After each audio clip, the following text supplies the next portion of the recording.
Conduire sur des routes désertes la nuit ne m'avait jamais inquiété.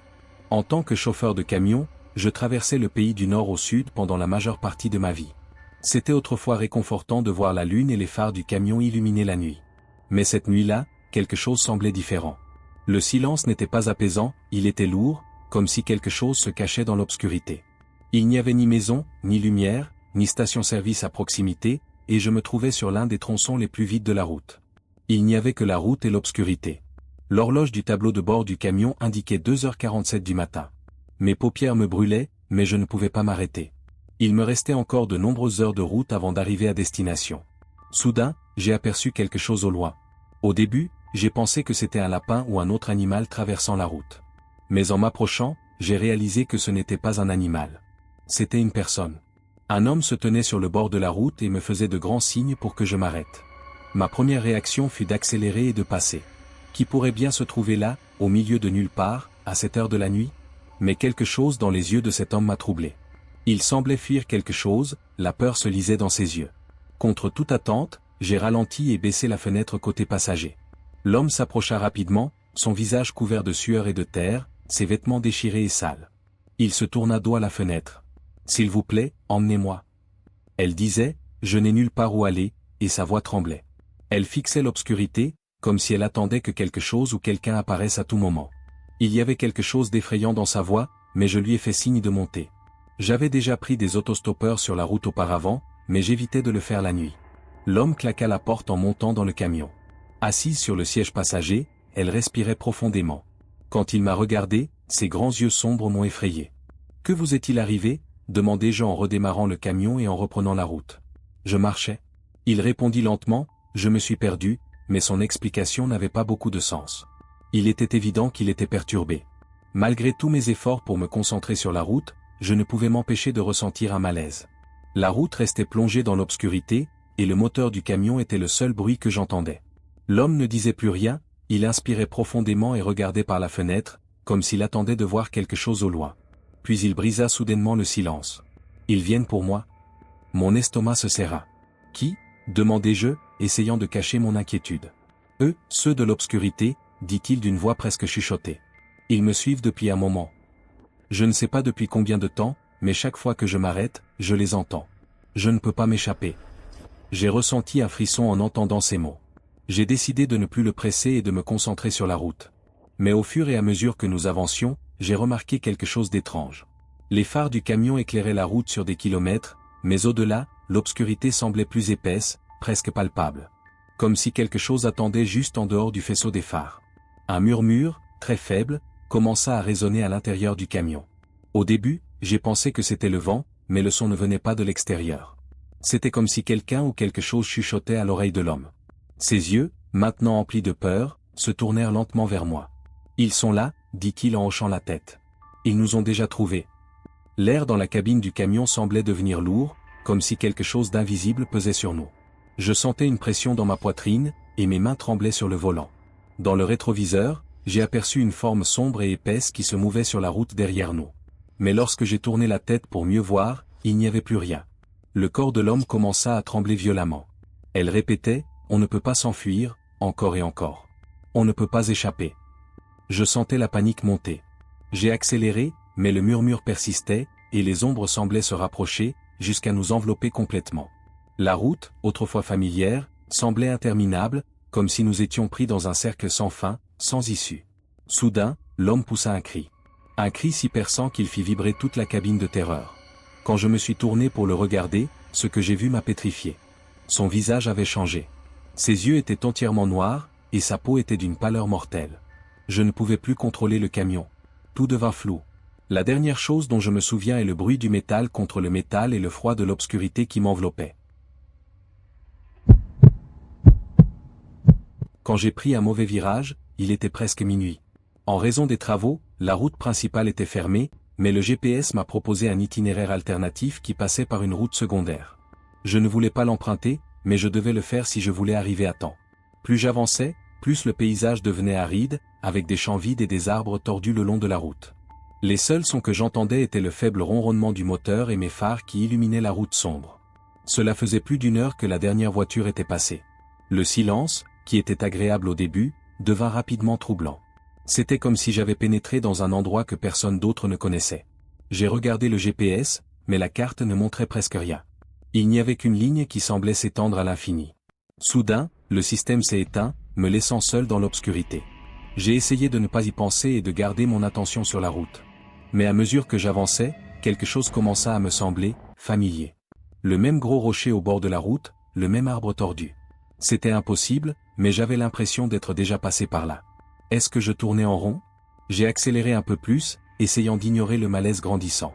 Mais plus j'avançais, plus il devenait évident que quelque chose n'allait pas. Le paysage et les caractéristiques étaient identiques. J'avais l'impression d'être coincé dans une boucle sans fin. Je commençais à m'inquiéter. J'ai rapidement essayé de prendre une sortie qui est apparue, mais je me suis immédiatement retrouvé sur le même tronçon de route. Il semblait qu'il n'y avait pas de sortie. Puis j'ai remarqué quelque chose dans le rétroviseur. Une ombre difficile à distinguer semblait me suivre. Au début, j'ai pensé que c'était dans ma tête, mais en regardant de plus près, l'ombre devenait plus grande, comme si quelque chose venait vers moi à grande vitesse. J'ai de nouveau accéléré, mais l'ombre continuait à me suivre de près, se déplaçant de manière erratique, presque comme si elle était vivante. Mon cœur a commencé à battre plus vite. Je savais que cela ne pouvait pas durer longtemps. La route devant moi semblait interminable. L'ombre paraissait se déplacer le long de la route, se rapprochant de plus en plus jusqu'à presque coller au feu arrière de ma voiture. Mon esprit fonctionnait aussi vite que le moteur, essayant de comprendre ce qui se passait. Peut-être que j'étais fatigué, ou peut-être que j'avais perdu mon chemin et que j'étais effrayé. Pourtant, le silence complet me faisait penser que ce n'était pas une simple erreur. L'air à l'intérieur de la voiture était épais et lourd. Mon rythme cardiaque s'accélérait, et je sentais une pression croissante dans ma poitrine à chaque minute qui passait. Soudain, les phares de la voiture clignotèrent. C'est alors que j'ai vu quelque chose qui m'a vraiment terrifié. Quelqu'un se tenait au milieu de la route, juste devant moi. La voiture glissa sur le bitume lorsque j'ai freiné brusquement. Une silhouette en costume noir, avec un chapeau cachant son visage, se tenait là. La silhouette ne bougeait pas. J'étais simplement là, comme si elle m'attendait. La voiture s'arrêta non loin. J'essayais de contrôler ma respiration, bien que mon corps tremblait. Je ne savais pas quoi faire. La silhouette s'approcha lentement de la voiture, comme si elle flottait sur le pavé. Le moteur refusait de démarrer lorsque j'essayais de le remettre en marche. La peur m'envahit. La silhouette se rapprochait rapidement. Mes mains tremblaient sur le volant alors que je pouvais presque sentir sa présence froide et sombre. La voiture démarra juste au moment où la silhouette était sur le point de me rattraper, et j'appuyai sur l'accélérateur sans me retourner. Mon cœur battait si fort que j'avais l'impression que j'allais m'évanouir. Les lumières de l'autoroute défilaient lentement, et il me sembla que des heures s'étaient écoulées avant que je ne voie enfin un panneau de sortie. Je pris la route secondaire sans y réfléchir. Je n'ai pas regardé dans le rétroviseur, car je ne voulais pas savoir si cette chose était encore derrière moi. Mon seul objectif était de partir le plus rapidement possible. La route changea rapidement, les arbres disparurent, et au loin, les lumières d'une ville apparurent. Je me sentis calme pour la première fois depuis des heures. Je sortis de la voiture en tremblant lorsque j'arrivai à une station-service. Une fois à l'intérieur du magasin, je m'appuyai contre le comptoir pour reprendre mon souffle. Le caissier me regarda avec inquiétude et demanda « Ça va ? » « Peut-être. Je pense que je me suis perdu sur cette route secondaire, dis-je en haletant. Le caissier me regarda avec de grands yeux. « Quelle route ?» demanda-t-il. Je lui parlais de la route secondaire, de la personne sur le chemin et du détour. Son visage devint pâle. Il répondit d'une voix tremblante, « C'est impossible. Cette route a été fermée il y a plus de 10 ans, après un accident. Personne ne l'a empruntée depuis. »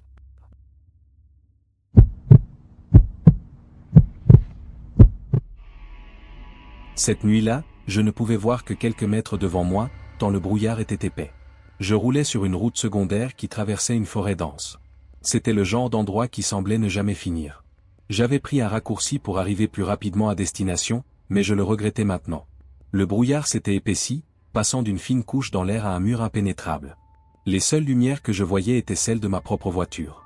Quelque chose commença à me déranger alors que je progressais lentement. Le silence total m'inquiétait.